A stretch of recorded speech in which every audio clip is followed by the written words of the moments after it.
Hey,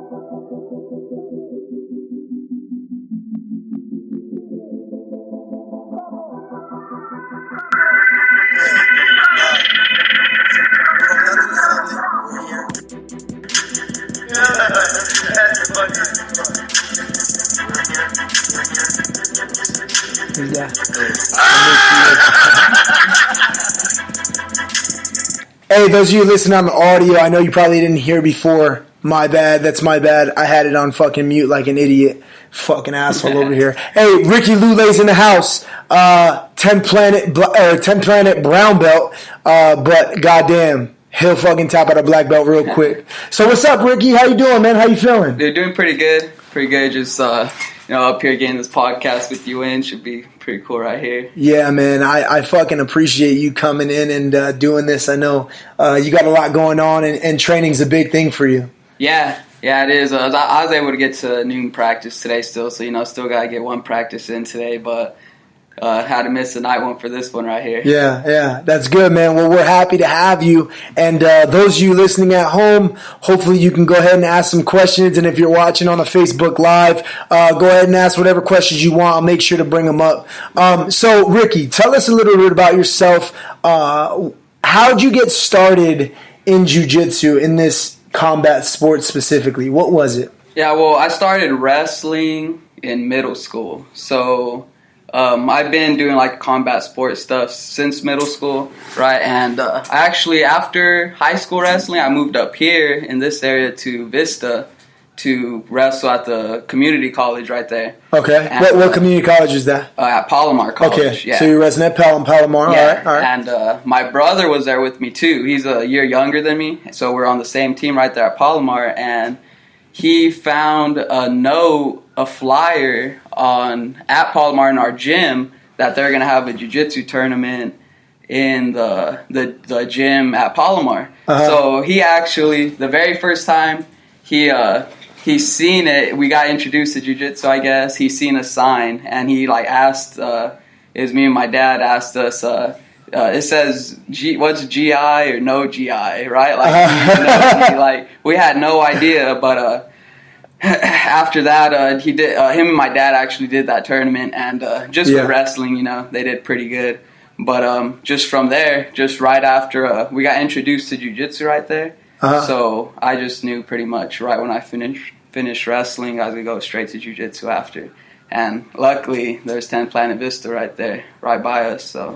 So you lucked out, and that's what it was. So you wanted to join this tournament. You did the tournament. My brother and dad did it, actually. Yeah. All right. Yeah, only them two did it. I was just watching them that time. But, it was fun watching them, though. We've been competing in that type of stuff. It was different with the submissions, definitely. Yeah. My brother actually went against a girl that day, I think. And, it was his first jiu-jitsu tournament, right? So, he didn't know much. And going against a girl, you can't lose. He did pretty good that match. That's pretty dope, man. So when you got into 10 Planet specifically, what happened there? How did that come about? I know 10 Planet Vista, there were a couple of them, Yeah, the very first 10th Planet Vista, I would actually only go there on Sundays because I found them when I was still in wrestling season for college. So, I had to put all my time in that. I couldn't be doing jiu-jitsu and wrestling full-time to be the best at one. So on Sundays I would go to open mats at Vista and just with my wrestling skills just roll with people, and I do good, but of course against the higher level guys, they would just manhandle me. They just tap me out basically. Yeah. I do good with positions, but they would just catch me with submissions. So I didn't know much, especially Gio. Right. He really broke me mentally my first time. I was thinking, how does that happen to me? But yeah, so I just started going on Sundays to open mat, and just knew where I was going to go pretty much right when I finished wrestling. And that's what happened. I finished wrestling and just went there right when I was done.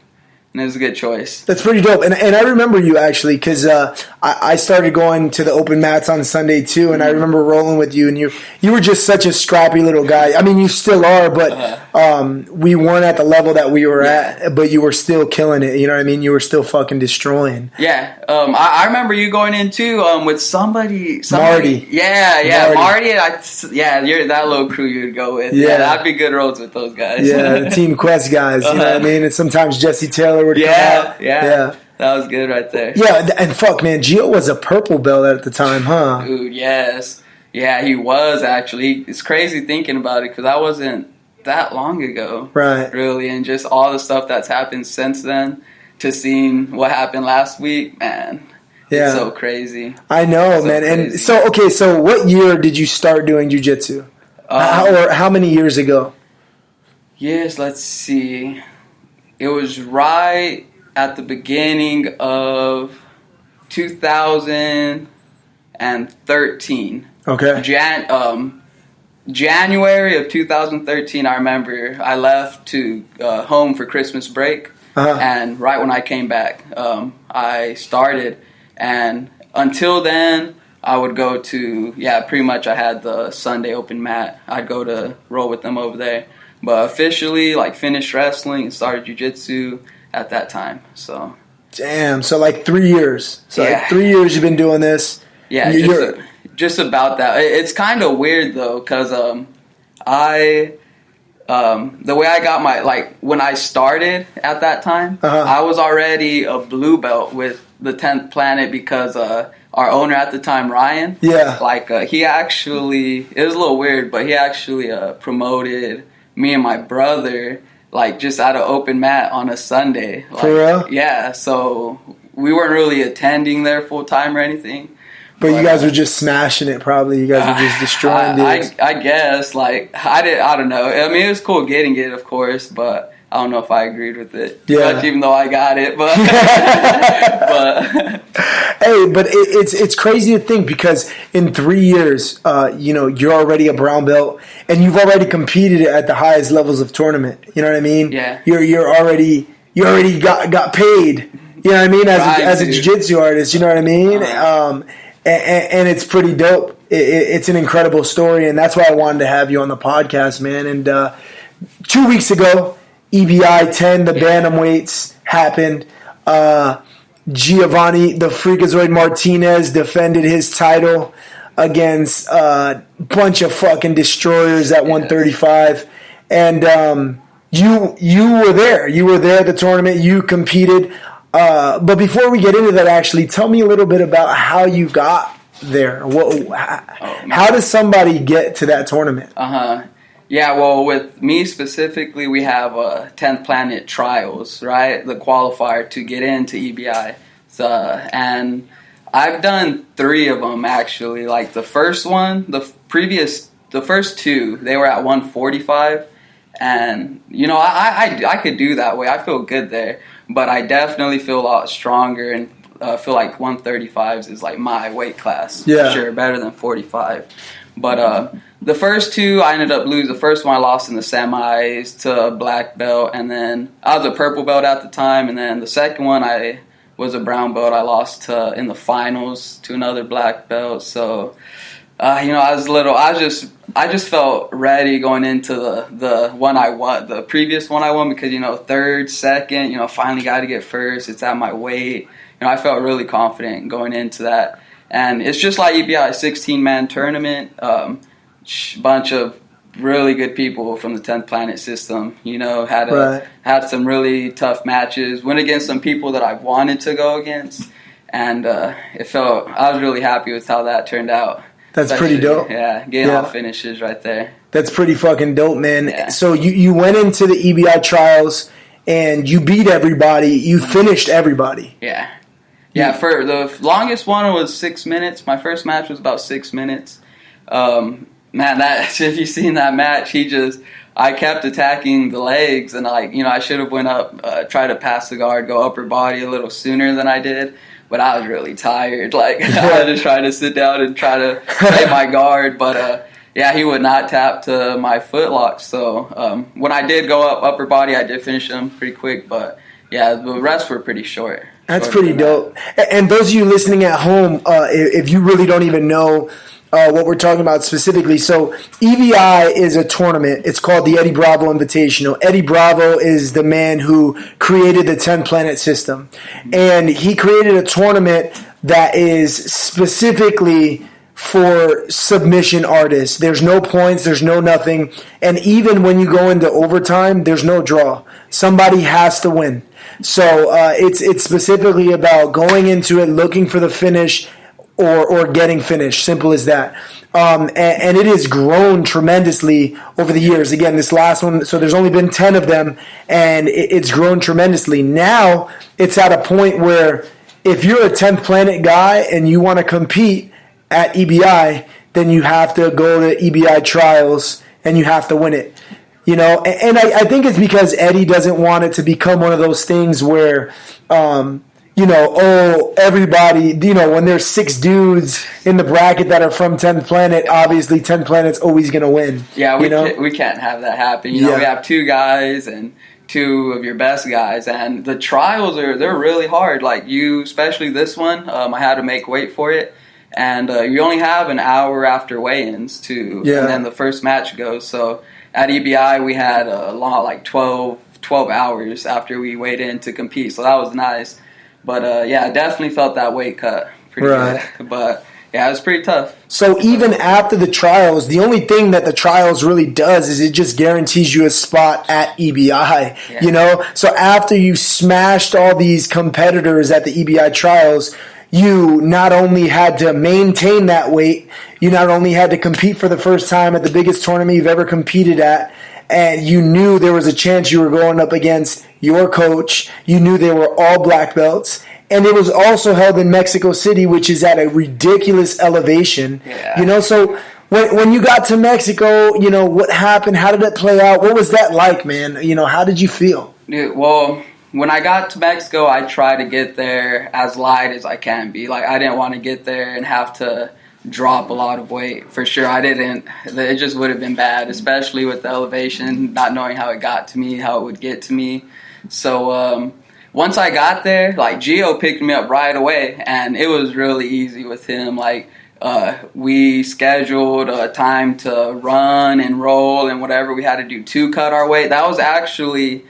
I've made 135s 3 times the past 2 months, and that was my easiest weight cut for sure. Like, it was really easy actually, and I wasn't expecting it to be like that.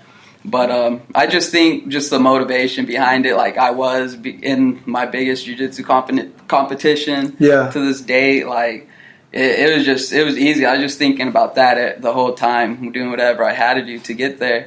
And Gio, honestly, having Gio in it really made it a lot easier competing in it. I just had somebody there who's experienced. He knew his way. Like, I don't even know Spanish, so Spanish. He had to help me go around right there. Like, he ordered all my food, and so he was definitely a lot of help. And that weight cut, it was really easy.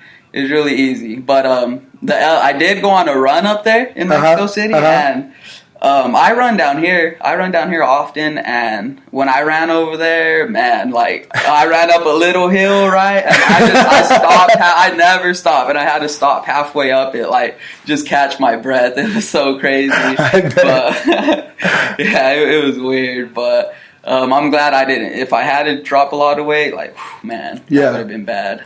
Yeah. So going into your first match at EBI, were you nervous? How did you feel? Like, you know what I mean? Like, man, I was watching you from my living room and I was screaming like a bro. I was so stoked that you were there. What was that like, man? Because when they called your name, everybody started clapping. They knew you were Gio's boy, and I know Gio gets a lot of love out there from the Mexicans.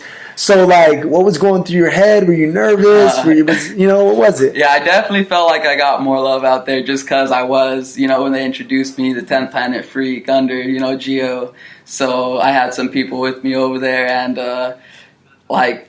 honestly, I wasn't nervous really at all. Like, I loved being out there on that mat. It was so big. It was a huge mat. I've competed, like, in a one-on-one sport since middle school. So, like, I don't know. I'm just used to it. I am nervous before we head out there. Like my stomach, feels a little weird. But I think like you're supposed to feel that. Like that, just you're aware, you're alert, you're ready for your match you're about to do. And when I go out there, and right when we start, like I don't feel anything. Don't think about much. Just roll like we do at practice every day. So honestly, I wasn't nervous at all. I was really pumped up for that. Especially since I had a chance to go against Gio. Yeah. Like, once I knew we were going to be on the same side of the bracket. Once we seen the bracket, like, I knew I could make it to the semis, and that was my goal. That was the plan. That was his. That's what he wanted, too. Like, we wanted to go against each other, and luckily it worked out. But, the first match was a good one to get out of the way. I was a little tired that one. But, glad I got the finish right there. Yeah. It was pretty dope, man. It was definitely interesting to see and to just be a part of, like being a part of the squad and watching my coach and my training partner go out there and kill it. And, man, everybody was hyped, bro. Even when I watched the video of the fighter house, everybody's there. They were screaming, bro. It was so crazy. So, were you upset a little bit that you guys were on the same side of the bracket? Because honestly, I was, man. I was like, man, I wish Ricky was on the other side, and it was like, in order for Eddie Cummings to even think about touching Gio, he's got to get through Ricky type of thing. You know what I mean? Did you guys think about that? Did you talk about that? Like, what was the deal there? Well, Eddie's said it before that if you're teammates, you have to be on the same side. So we knew we were gonna be on the same side. So we didn't really talk too much about us being on different sides. We more talked about if we do go against each other, like we have to go hard against each other. We can't just let one person have the match. I've went against my brother in I don't know if it's once or twice in like an actual wrestling match, like in a off-season tournament.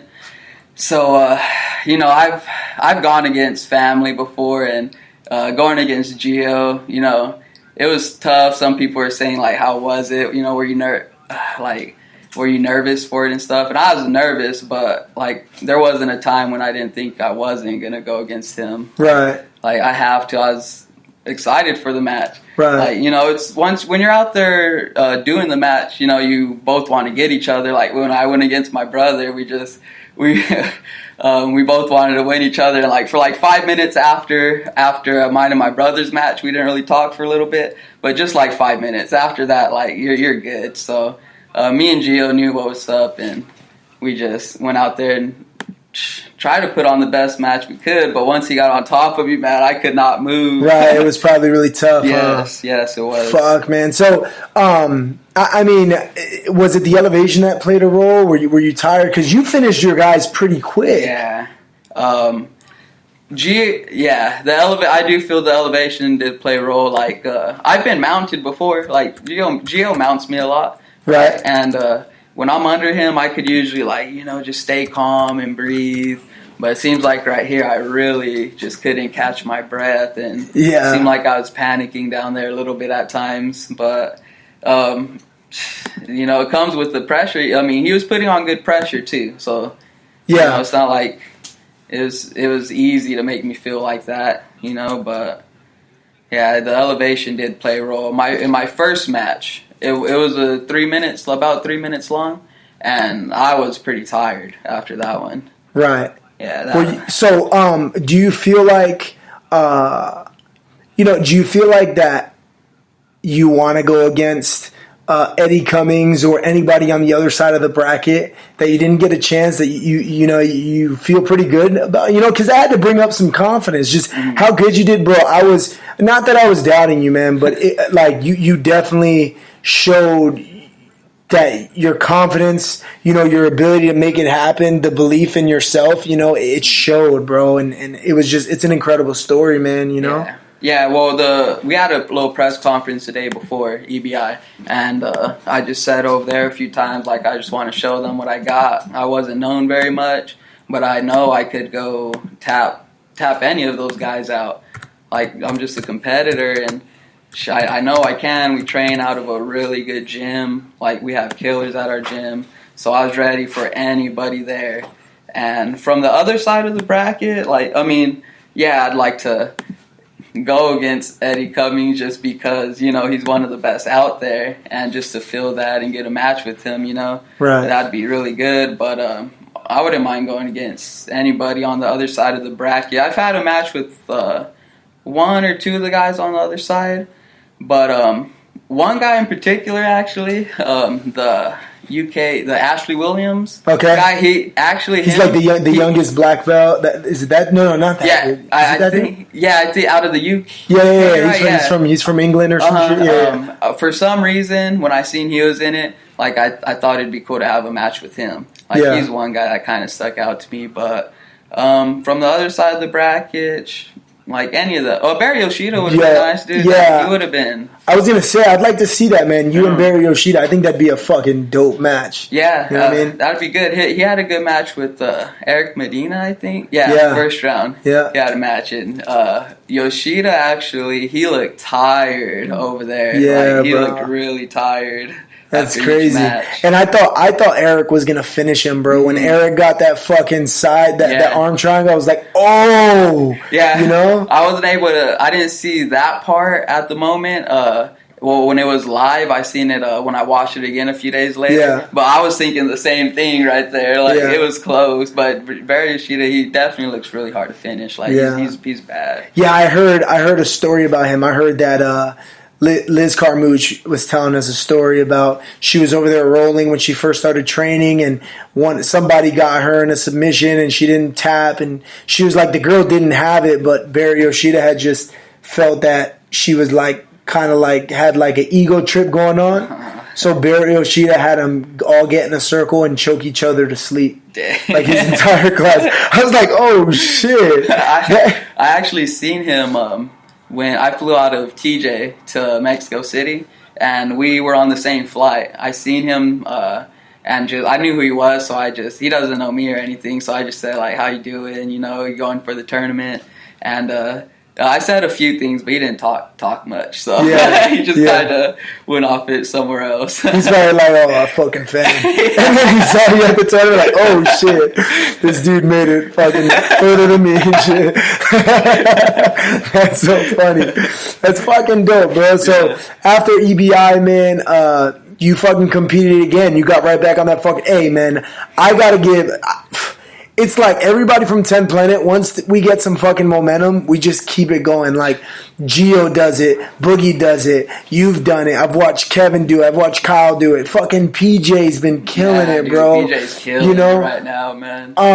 But you had a match last week, too. You had a super fight, man. Tell me a little bit about that. Who was that guy that you went up against? Was he any good? What'd you think? Well, that one, I had it this past Sunday. That was at 145, you know, so I didn't have to keep my weight down for it. I just had to, you know, make sure I kept training smart leading up to it. And I went against, I forget what gym he's from, but I think his name was Brian Valdez. He was a little taller than me, right? He was a little big, but he was a tough opponent. Like, not very many people come out and put as much pressure on me in a match as much as he did. Like, and I like that. Like, he was really being heavy on top. I wanted to try to sweep, get on top, and play that game. But he wasn't. I had to earn that sweep, and I wasn't doing enough to get on top, I guess. And it ended up being about a 11 or 12 minute match. Yeah. And before that, though, like in that right before I ended up catching him in a heel hook. But right before that, he had me in an arm bar. It was a pretty good arm bar. Like, that was probably the deepest arm bar that I've escaped out of. That made me feel really good, though, after the match. You know, making me feel like just stuff like that make me feel like I'm progressing. Yeah. Like, even if it's bad like that, getting caught in an arm bar, I got caught in it, but at least I, was able to escape. Yeah. But, and then right after that, I was able to finish him. I ended up catching him in a heel hook. I feel like I was going for those attacks, like honey hole, ashi stuff the whole time.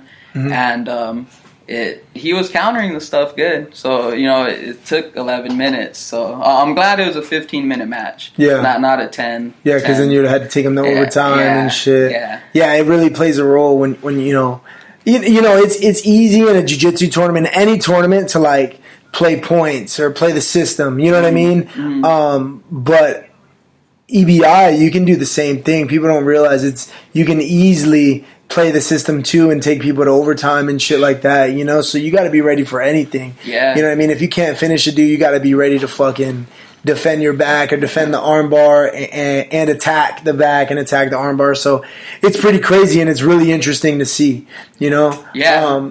This dude that you went up against, I didn't mean to cut you off. I was going to say, is he a black belt or? No, he was a brown. He's a brown belt? It was a brown belt invite. Okay. So there's a 16-man tournament at brown belt, and then we had our super fight too at brown belt. So, okay. But he was a man. Sorry about that. No, you're good. You're good. We were talking about. The overtime. If you play strategically in EBI rules, you could take it to overtime, and you start off in a bad position, and anybody could win that right there. Right. But just like point tournaments, you have to get the takedown to win in overtime in point tournaments usually. Yeah. Like I feel the last point tournament I did was Nogi Worlds at purple belt last year. 2 years ago probably. Mm-hmm. But I feel confident. I got third at that one, but I feel confident in that one too. Like points also just like sub only. Bro, do you remember when we signed up for that tournament and we fucking left like at 6 a.m. and hit traffic and we missed you? Well, you missed it, bro. That was so shitty. So Nogi Worlds, my blue belt. That was my first year doing the IBJJF Nogi World Tournament, right? So I really wanted to win that one since people, think highly of those. And there was a big traffic jam. Like, the freeway was completely stopped. And like ridiculously stopped. Yeah, it's like, oh man, I forgot what ended up happening that stopped the freeway. But I had some family there, and I called them, telling them, hey, because they were calling my name, like Ricky Lule report. And I was calling my brother, like, hey, go tell them that I'm gonna be there in 10 minutes. And we were still 20 minutes out and shit. And I kept telling him that, and he was telling me, all right, I'm telling him. And right when I went in, I got there, just ran in. And they told me I was DQ'd, and I got so mad after that. You were pissed, man. Bro. You were pissed. Yeah. And I was pissed. I was in the car with you, and I'm like, shit. I'm like, fuck. And then when I went up there, they literally took me. Okay, go ahead, weigh in. I got on the scale. I weighed in, and then they walked me straight to the mat. Oh, yeah, I forgot. They walked me straight on the mat. And then I barely beat my dude by a takedown. Didn't you need to get shorts or a shirt? Yeah. Shorts or a rash? I didn't have shorts. I didn't have the right shorts. They were like, no, you need fight shorts. And I was like, these are the shorts I got. You know what I mean? I was like, fuck. And somebody ended up letting me borrow some shorts. It's like another 10 Planet dude from the top balcony. I was like, you got shorts? He's like, yeah. He just threw me some shorts and shit. Yeah, I remember that. Fuck, bro. It's crazy. I was right there freaking yelling at those guys trying to get in the tournament. You're yelling, trying to get some shorts. Man, we just weren't ready. But I felt so ready. I know. It's fucking shitty. And we would have had to leave. We had to be there at fucking 10 o'clock, man. Mm-hmm. We left at 6 in the morning. Yeah, we left in enough time. It wasn't our fault. No, everything was planned perfectly. It's so shitty, and you lose your money, bro. You lose your money that you fucking pay to register. It's like $100, bro. Yeah. It's like $120 to compete at these high level tournaments and shit, you know. But fuck, man, whatever we got to do to make it happen, it sucks. Yeah, especially when you're a brown and black belt, to do these tournaments, you have to pay to register as a brown belt or something like that, and then pay the regular fee. It's just a lot of money. Are you serious? I didn't do it this year because the EBI trials were a week after, so I wanted to focus on sub only. But a few of the guys from our gym were telling me you're gonna have to do a few extra things to sign up for it. So That's crazy. I'm just looking at some of the comments. Hey, guys, again, if you're watching on Facebook and you have any questions or anything you want us to talk about, go ahead and put it on here. He said, same old Ricky from last year. Laugh my ass off. Funny as fuck. Tell him I said what's up, man. That's actually, I coached a high school team last year, high school wrestling team. Okay. I left. It was hard, but I left the gym. I left everything I had over here, you know, my girlfriend and stuff, and went and coached the team over there for in my hometown, Blythe, California, for like 3.5 months.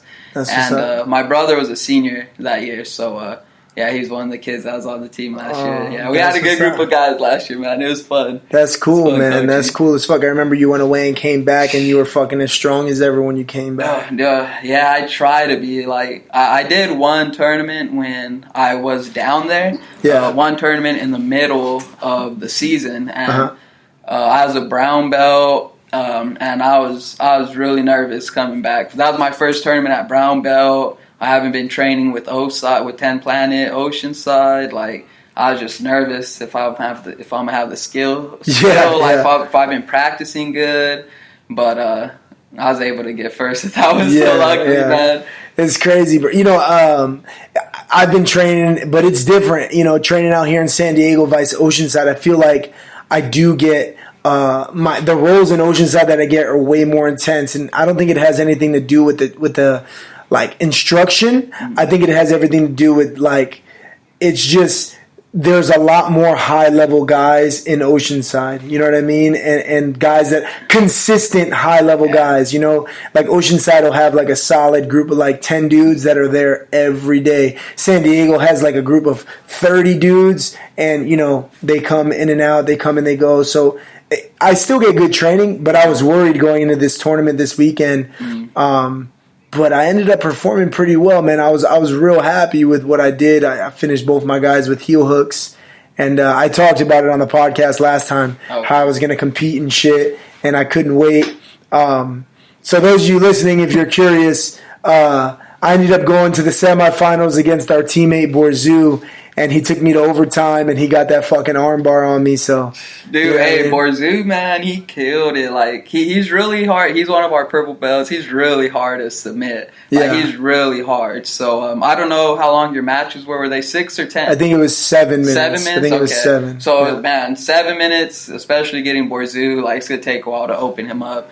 And once you get to the overtime, anybody could win. And he ended up winning the whole thing. Yeah. So he tapped out. Well, you're bigger than him, and then he tapped out my uncle who's in the tournament. And he's, you know, bigger than him. So Borzu, he did really good that day. I was impressed with him. But your matches were good too. I seen both your matches.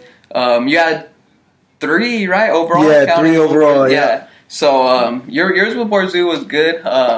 The first 2 were heel hooks, right? You got both of them in heel hooks. Yeah. The second one was real quick, bro. He ended up he pulled guard, and I don't know if he wanted to fucking triangle me or some shit. Like, it's hard to choke me, man. You know what I mean? It's real hard. I'm so short, I get triangled all the time. You know what I mean? So I know how to defend it. And as soon as I broke it, I took his heel, and he tried to stand up and turn out, and I clinched down, and he's tapped right away. So it felt good, man. I was pretty pleased with the way I performed. I would have liked to beat Borzu, obviously, but fuck, I'm not mad losing him because, again, you're his training partner, you know what I mean? He rolls with you on a regular basis. He's a monster, you know? Who's this? Devon Moreno? She said, tell my big brother I said hi. It's his sister, Alyssa. My little sister. That's what's up. Your sister's watching and shit. Dude, my whole family, I got, you know, a few brothers and sisters, and I have a younger brother. He's a year younger than me. We have the same birthday, a year apart, and he's actually up in Nebraska coaching, helping out with the college team up there. So, and my little sister right there, she's seen us kind of coming up, growing up, watch us wrestle, and she's a pretty tough little girl. So it's cool seeing her do that stuff. Hey, what up, War Dog? Yeah, man, it's still live, man. Nah, you're not tripping. You're good. You're good. Hey, a lot of people do that. They make a mistake when they tune in. Like, I'll get updates on my shit. Like, oh, somebody commented on your video, and they'll be like, oh, shit. Hey, man, what's going on with this, and that? And I'm like, bro, we're not live. You're watching a video that was live, you know? But yeah, Rob, we're still live, man. Thanks for tuning in. Hey, Rob, he did my first podcast in my bedroom when I lived in Oceanside. I was just renting a room and shit. That dude's crazy, man. That dude can party, and I knew he was going to be a good time. It's funny as fuck, bro. I didn't know you started it in Oceanside. That's when you did it? Okay, I thought you did it when you got to this place. No, I started when I was renting a room in Oceanside, and then before I came out here, maybe like honestly, that's maybe like a week or two before I actually moved out. All right. So it's pretty new, man, but you know, we're making it happen. So you were talking a little bit about where you're from and shit, man. Tell us about that. I want to know where you're from and how old are you right now? Yeah, right now I'm 24. Okay. You know, I turned 24 in October, and I'm from a very small town, Blythe. It's at the edge of California. It's like if you get on it's in the desert. If you get on the freeway and just drive east another like 3-4 miles, then you're already in Arizona. Like the Colorado River splits us from Arizona. Oh, so, shit, okay. Yeah, it's basically, some people like just mess around with me, tell me it's not even California. You know, I don't even live there, but it's really hot over there. It's basically like Arizona, but it's a super small town. Like a lot of friendly people over there. I'm glad I grew up in a small town. You know, my family members know a lot of people over there. So coming up, I always had good guidance over there, I guess. Right. Like I did a lot of sports over there growing up, and I did pretty much every sport over, like the basic sports, football. I did basketball a little bit, baseball, all the way up until middle school, basically. Yeah. And just pretty much stopped that, and then wrestled. Like I knew I was gonna wrestle all my life because my dad did it, but I never really officially started till like middle school. Right. So it's just a small town. Like a lot of cool people over there. You know, a lot of people I miss over there, but it's always a good time going back to visit. But it is a good like 4-hour trip from here. Yeah. You know, it's not too bad, but you know, don't want to be making that trip too much. Yeah. You still got a lot of family out there, or no? Yes, I got pretty much all my mom's side of the family's there. I have some of my dad's side of the family over there, but my dad's side of the family, I have a few of them out here too, so that's who I'm with out here. But my dad, actually, he lives in Omaha. He trains at 10th Planet Omaha. Yeah, so you showed me the picture of your dad. The dude's from Omaha. Shout out to 10th Planet Omaha. Yeah. You know, we seen the picture with the crossbows and shit. Straight killers. Yeah, he's getting into that out there. He even bought my brother one out there. Oh, that's dope. So, like, yeah, they're practicing that over there. They need to get into some hunting, though. Yeah, that's where they get their own meat. Yeah, that's dope. Hunting your own meat and shit. Just going out there and just like a fucking savage and shit. Yeah. Just like a fucking real warrior. Just straight armbarring dudes in the day and hunting deer at night. Hey, my dad, he's an older dude, but he's a blue belt, but he's got some slick arm bars and triangles, man. I can't wait to go out there and visit him and roll with him finally. It's going to be a good visit. Hey, they were asking on here, what color belt is Kyle right now? Kyle Vexler, he's a purple belt. He went out. He's a good teammate from Oceanside, and he went out. He coached with me last year. Yeah, he's not from Blythe, and he moved with me to Blythe and coached. Yeah, he competed at the tournament this weekend too, and he was up in Sacramento. I should have hit him up because I was out there a couple times, and he told me he was training with the Team Alpha Male out there, and I wish I would have hit him up. I was training out there with a couple other gyms, and I don't know why. Team Alpha Male is such a huge, big name gym. I knew that I felt like if I went over there, like I'd have to pay a bunch of money. Just, you know what I mean? I was like, I'm just looking to fucking roll with anybody, really. Yeah, he liked it out there. Like he says, he definitely got his. He went to like get his overall MMA game better, like his boxing and all that, and he did get that better. But his the jiu-jitsu wise, he said over here we definitely have just tough rolls and. Just everybody grinds with the jiu-jitsu right here. Yeah. Like he said the classes over there were good, but nothing like the freaks over here. Right. It's different. It's different level, man. And, I go and I travel a lot. I got family in Florida. I'm from Connecticut originally. So I travel a lot, and wherever I go, I try to train. First thing I do is I type in 10th planet. And if there's not a 10th planet near me, at least within an hour, I'll go to any gym. And, man, it's just a different level of shit that I feel like we're doing. When I go to other gyms and I roll with people and I train with people, like the intensity that I'm willing to go, it's like they're like flow rolling in practice and shit. They're not rolling to get better, and it's crazy. I'm like, shit, you guys aren't smashing each other, man. You need to work on that, You got some questions you want to answer? You want to go ahead. You want to talk about some shit? Go ahead. Let me see. Where is this being filmed? I'll start with that one while Ricky reads this long paragraph that I think his sister wrote. We're in Santee, right east of San Diego, right by 10th Planet, San Diego. We're like 10 miles. This is my house that we're at. It's a good little setup I got. If you watch my early videos, you'll see that we're coming up from nothing to something, staying true to the name and keeping it real. Thanks a lot for tuning in. What do we got, Ricky? What's some questions? Oh, man, I just have a little sister who just keeps trying to let me know some stuff. But she's coming. How old's your sister? She's like 10 or 11. Damn, yeah, she's on here. She's on here trying to say, "Hey, tell me about the time when I smacked you, didn't do shit." Hey, I actually have a funny story. Not with this sister. I have a sister who she lives out here in Vista. She's like 19. Okay. And I didn't think, this was a few years ago, I didn't think she'd be able to put me out. Like, if I let her have a choke, let her choke me, I thought I could just, for some reason, flex out of it or something. I don't know. But I let her choke me, and she put me out. And so that was my probably one of the first times ever that happening to me. Yeah. So, it seemed like forever, but it was just a few seconds. That's so funny. Yeah, so, hey, as long as they got a clean choke on you, they could get it. Yeah. Don't fuck around. Don't fuck around and try to man out of it. You gotta tap. You get fucked up out here, man. Yeah. It's funny, man. One of my students, my class that I had in the Marine Corps, they just graduated today. And there's this student that, man, being in the Marine Corps, Marines think they're fucking tough, and they know I do MMA and Jiu Jitsu, so they always try to fuck with me and shit, and they know I'm their instructor, test you. And we have to have a professional environment, so they'll talk extra shit knowing that I'm like, oh, okay, all right, Yeah. But one of my students, he wants to roll, and he's like, I don't tap, and I'm like, bro, you're gonna get with the sleep, bro.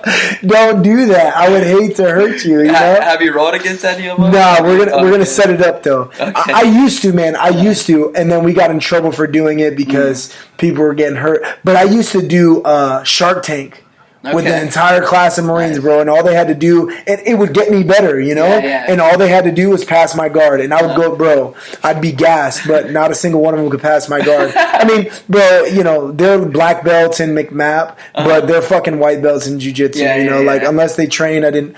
I did it with probably 8 or 9 classes before it got shut down, and one dude was able to get me, but he was waiting, basically one of the instructors would be like, go. And then while we're rolling, he'll be like, all right, next. So, you had 60 seconds. You know how we do Shark Tank? But this dude was, standing right behind me. So as soon as the instructor said go, he sunk in a choke. And he was like a 240-pound big country motherfucker and shit. It's a corn-fed dude. But, that's the only time that I really rolled around with some Marines on a level like that. But I'm gonna set it up with this Marine because he is talking shit. So I told him I'm gonna have him meet me at the mats, and I told him I'm gonna go Facebook Live so everybody can see him get submitted. Do you guys have mats over there, right? You have nice. You guys should. Yeah, we got some shit. You got to find it. It's in the cut and the crevices, but it is what it is, man. Everybody talks shit and everybody thinks they're hard and everybody says they want to roll and grapple until they roll with somebody. And they feel it's like drowning and they don't want no more. Well, honestly, before, when I was a wrestler, when I didn't do no jiu-jitsu yet, we would drive, me and my brother would drive past 10th Planet Vista the spot right before we ever even went there. And we're just wrestlers still, you know, just a tough attitude. And we're like, look, man, none of those guys could probably even tap us out. Like, we do good over there. But, man, we ended up going there for real. And, yeah, I got handled. Yeah. So, yeah, that was funny thinking about that. That's cool, man. So, did you come up in a big family? You know, like what was your family like, man? How many brothers? How many sisters? Dude, well, I grew up with, it was one brother and one sister with me, like, the whole time. I grew up in the home with them. My brother Junior and my sister Alicia, but I also have like some more stepbrothers and stuff, right? They like the one commenting right here. Yeah. Her and my other little brother, they live in Vegas right now. But my family, like pretty much, I grew up. I lived with my mom and that side of the family, and I do have a really big family, like counting my mom and dad's side, like. Yeah, it's pretty big, and we're all really pretty close, too. Like, especially growing up in a small town, like, I feel like our family's even closer, like a family from, like, a TV show or something. But we're all really close, like, get together. They make sure I get down there for as much holidays as I can, you know, want to all be together. And they celebrate every holiday, right? And I like that. They've been a lot of support for me.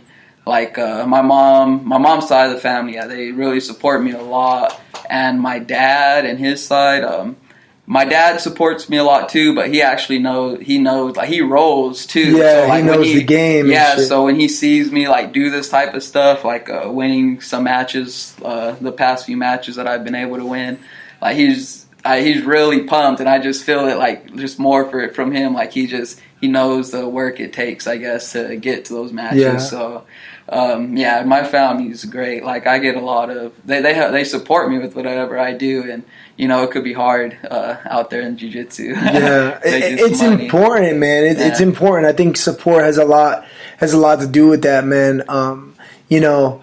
I've never really been a big family dude, you know, until recently, and I realized how big it is, how important it is, you know. Yes, I'm glad that I did have a big family, because just seeing just different friends I have, and just how their family isn't so big or even so close.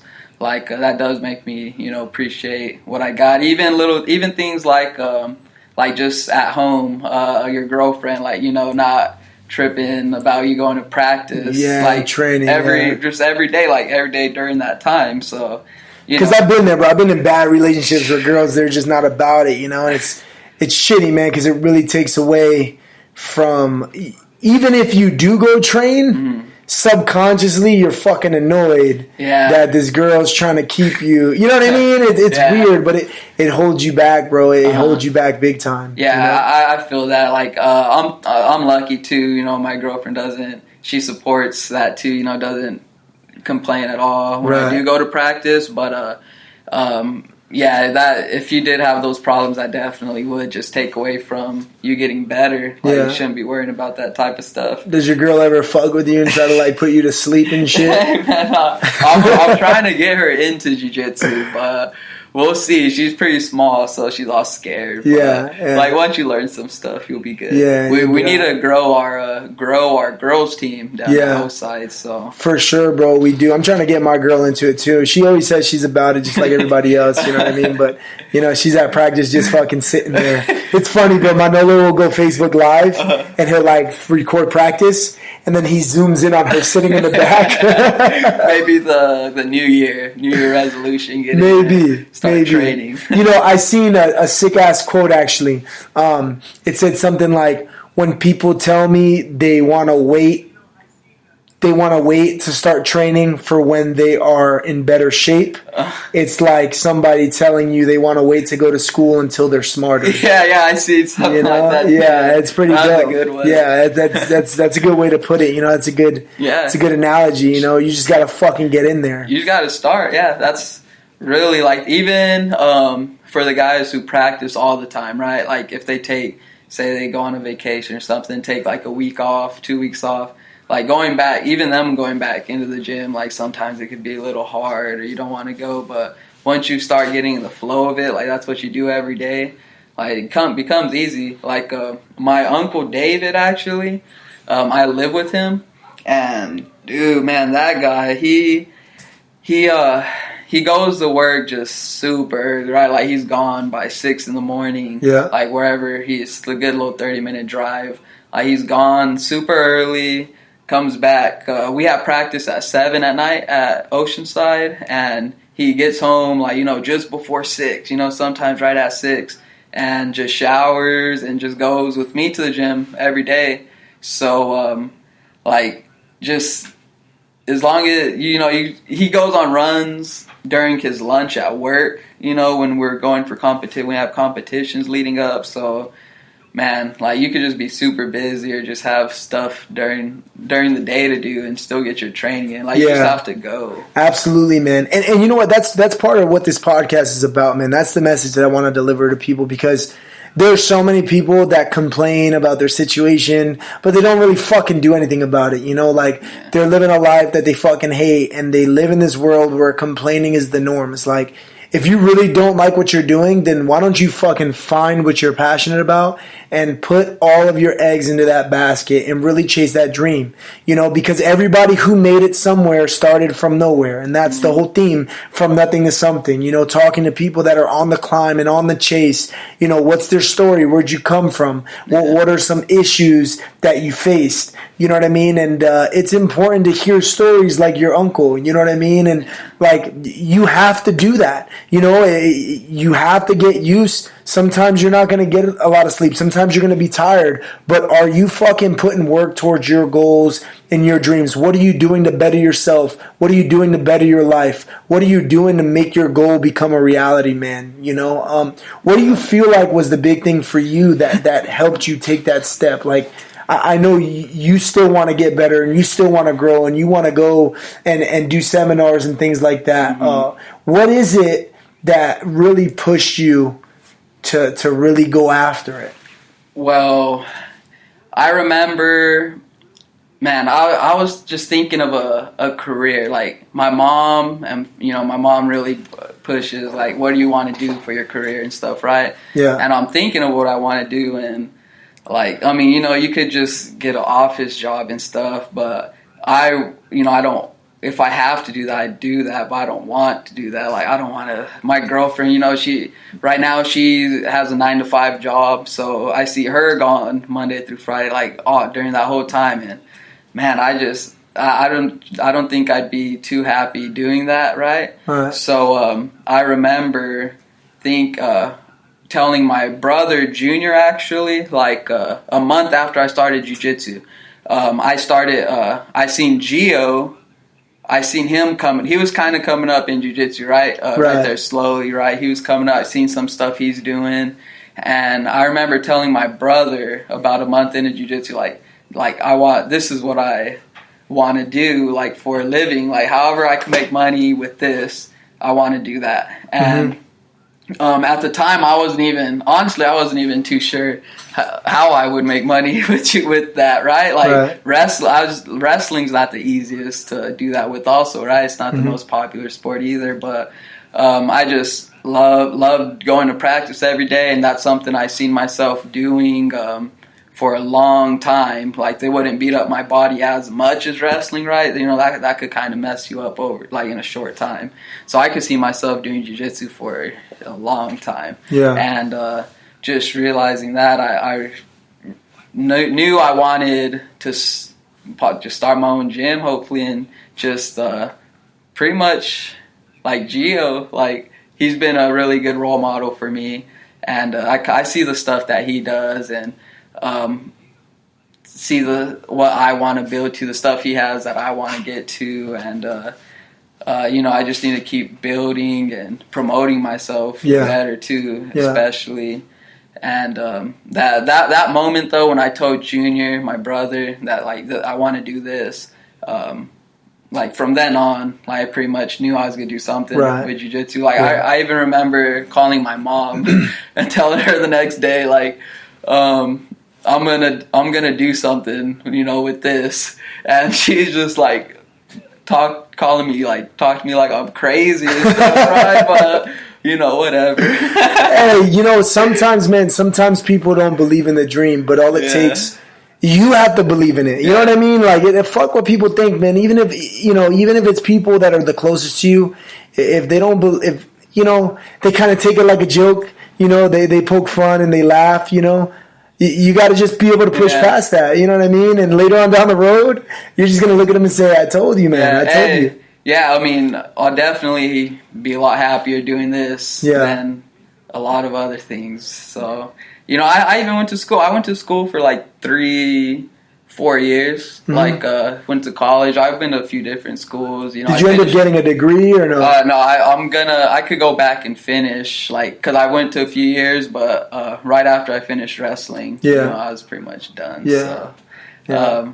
Maybe I'll go back sometime, but I'm busy with some jiu-jitsu right now. That's what's up, man. You're living your dream and you're making it happen, man. So what's next for you? You got something coming up. What is it? Well, I'm gonna go out to 10th Planet Omaha the second week of February. The second week of February, and I'm gonna do my first seminar over there. My brother and dad are over there, so I'm gonna go visit some family and go teach a seminar out there, and it's gonna be a lot of fun. It's on Saturday the 11th, I believe, 11th or 12th, whatever that Saturday is, and just go out there, get some good rolls with them. I've never been over there, so first time seeing the gym, and go get some good rolls and show some cool stuff. I've wrestled 7 years before this, so I think I have some good takedowns, some good, putting the takedowns together into like positions with jiu-jitsu, into subs, or and then some little good stuff from side control. So I just want to go show some stuff out there. And what are they looking at price range if they want to come and see you over there in Omaha? Yeah, it's at 10th Planet Omaha, $40 to pre-register, and then $60 at the door. Yeah, there's a little poster up on my Instagram. If you want to pre-register, it says the info right there. Hell yeah! If you're in Omaha, if you're close to Omaha, make sure you guys go check that out. Look, if you're tuning in kind of late and you kind of didn't catch everything, to sum everything up, Ricky's been doing jiu-jitsu for 3 years. He's already a brown belt, and that's almost unheard of. And it's not like one of those things where he got promoted to brown belt because he was training every day and he met a certain criteria that everybody needs to meet. No, this dude went and he competed at EBI 10. He didn't just compete at EBI 10, but he beat everybody in the trials to get to the tournament, got to the tournament, and fucking smashed his opponents in seconds. These are the highest level black belts in the world in Mexico City, where the elevation's like 10,000 feet or some shit like that, and nobody expected him. Would you agree that you were the underdog going into this tournament?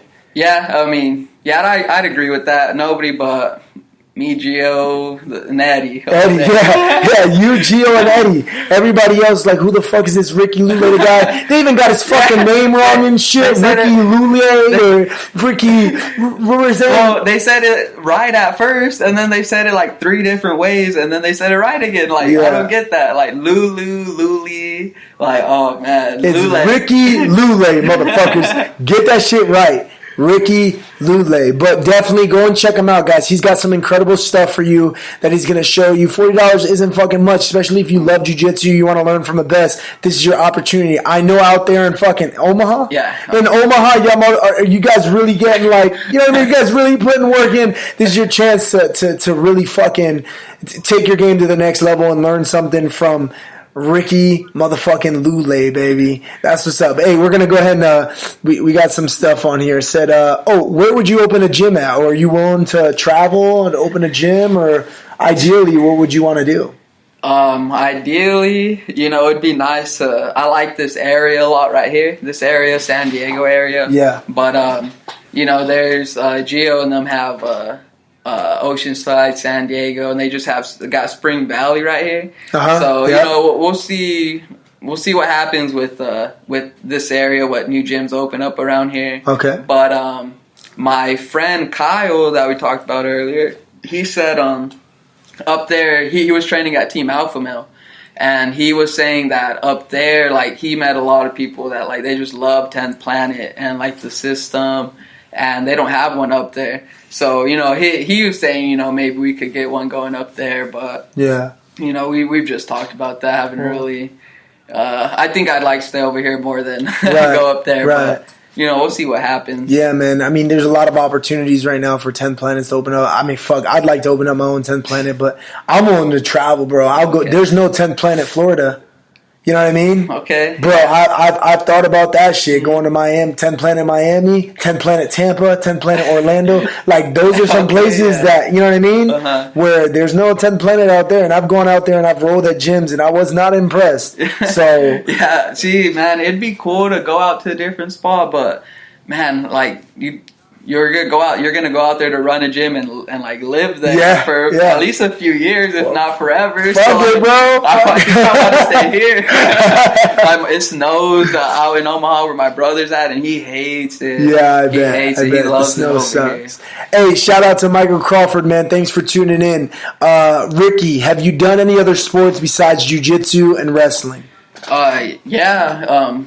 I started doing sports when you could start 4 or 5 years old, and I started with football, just regular football.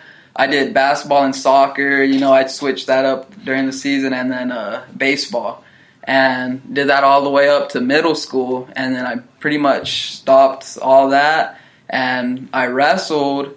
And when I got to high school, I did cross country and track also. So cross country, wrestling, and track, but pretty much just did cross country just to, you know, get lighter for the season coming up. Yeah, that's good. Yeah, I was always a pretty small weight, so.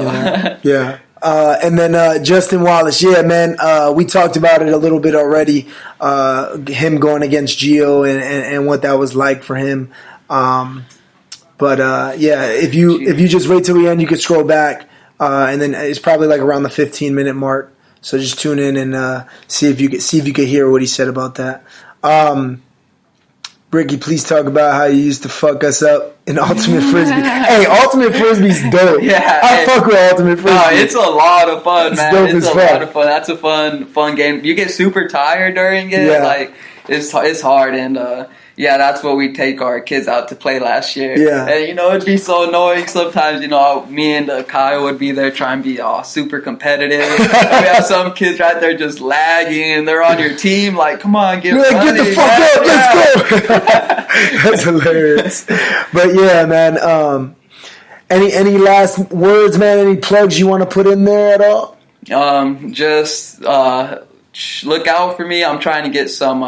I don't have no tournaments planned at all, but it's the end of the year, you know, just going to enjoy the rest of the year and try to get some competitions at the beginning of next year and get some seminars lined up. I got the one in Omaha, so if you're in the area, you know, just go out there and go learn some stuff out there, and just going to keep end the rest of the year practicing hard, you know, just with Oceanside, the freaks over there, and be on the lookout for us. Hell yeah, man. Hell yeah. And where can they follow you at? Twitter, Instagram, Facebook? Facebook, just, you know, my name, Ricky Lule, Lule for the last name. And then on Instagram, my name is it's just at Ricky Lule also, just regular name, nothing uppercase. Cool. So RICKY. First, that's his first name, Ricky, and then last name, Lule, Lule. Check him out, guys. Follow him. He's going to be a monster. Again, all we can do is go up from here. Yep. That's all we can do is go up from here. Are you going to the 10th Planet party, right? Yeah. Right, cool. I've been there the past few years. You know, a lot of fun. One night we all get to enjoy ourselves. Yeah, I'm excited for that. This Saturday we got the 10th Planet party. We're going to go out there show them that the freaks don't sleep. Obviously, I'm not going to drink. I got this fight coming up February 3rd. We're getting ready for that. Next week, we're going to do another podcast around this time. I really think I'm going to start doing it on Saturday afternoons, but I'll let you guys know. I'll keep you updated. Keep tuning in. And again, thanks a lot for listening. I appreciate all of you listening just to the audio on Spreaker, or if you're watching us on Facebook Live. We really appreciate you guys asking questions. We do this for you. We do this to inspire you. I do this to motivate you. I have people that are living their dream, chasing their goal, and they're not letting anything stop them, just like Ricky on the show. And we talk about this every week. We talk about what's it like to go from nothing to something, because so many people sit at home at their shit job and complain about their situation, but they don't do anything about it. They don't want to fucking chase their dream and their goal. You have one life to live. You have to fucking live it to the fullest, and you have to make your dream happen. You can't expect anybody to make your shit happen. You have to put the work in. You have to do the time. You have to overcome those obstacles. So the last thing I have for you, Ricky, and this is kind of a question that I've kind of formed through the episode. So I've noticed that obstacles and issues and points of adversity that you'll face in life are a lot like going through an actual obstacle course, meaning that when you come over that first obstacle, when you overcome that first obstacle that you really didn't think you can overcome, it gives you a level of confidence and a certain mindset that makes you think like, wait a second, I can fucking do this, right? And I like to call that your from nothing to something moment, right? So in your opinion, where you sit right now, what was your from nothing to something moment?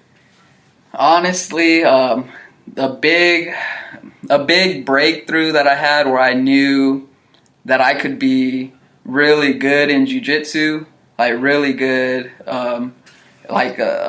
is you actually did the tournament with me. It was a Rev Gear Open tournament.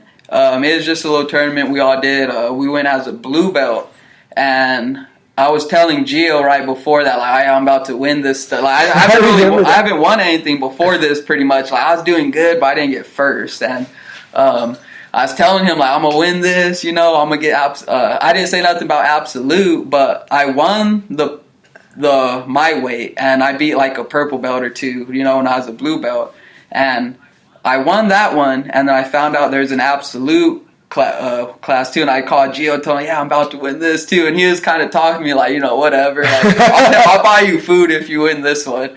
And I was just telling him that, and then I beat like 2 or 3 purple belts in that one too, and subbed some of them, and that I surprised myself that day, and that just made, from then on, like, I just knew I could really beat a lot of the top guys the guys who people think are the top guys. Like, I felt I could be one of them. So from then on, like, yeah, I knew I could be really good in this jiu-jitsu competition. That's what's up, man. And we look forward to seeing you. We appreciate having you on, man. You heard it here first, guys. From nothing to something, Ricky Lule told his story. Incredible up-and-comer jiu-jitsu artist. We're going to watch him grow. We're going to watch him do big things. We're going to watch him become one of the best in the world. All right. Hey, again, thanks a lot for tuning in. Shout out to everybody that I always give shout outs to. Kramer Insurance. If you guys have any insurance needs, go ahead and check that out online. Again, that's Kramer Insurance. Carlos Kramer, we had him on the podcast. The other people I like giving a shout out to is if you're ever in Oceanside, you guys ever want some good food, a nice little place to chill, have some drinks, check out Tony's Bar and Grill. It's in the harbor in Oceanside. They have the best fucking Bloody Marys in, like, for real. They really do. He puts like 28 different things in there. It's fucking crazy, bro. Have you ever been? No. Check it out, bro. We'll go. And it's a nice little spot. It's like a mom and pop shop. Tony's cool as fuck. He's my boy. Everybody that works there, the staff is super nice. The food's really good. And again, their Bloody Marys, that's what they're known for. He's got a bunch of different ingredients that he puts in there. And again, 10th Planet San Diego, 10th Planet Oceanside, 10th Planet in general. If you do jiu-jitsu, if you do MMA, we fucking love you. Keep training. Keep rolling. Freaks don't sleep. Thanks for tuning in, guys. From nothing to something. We'll see you next week. Peace out. Love you. From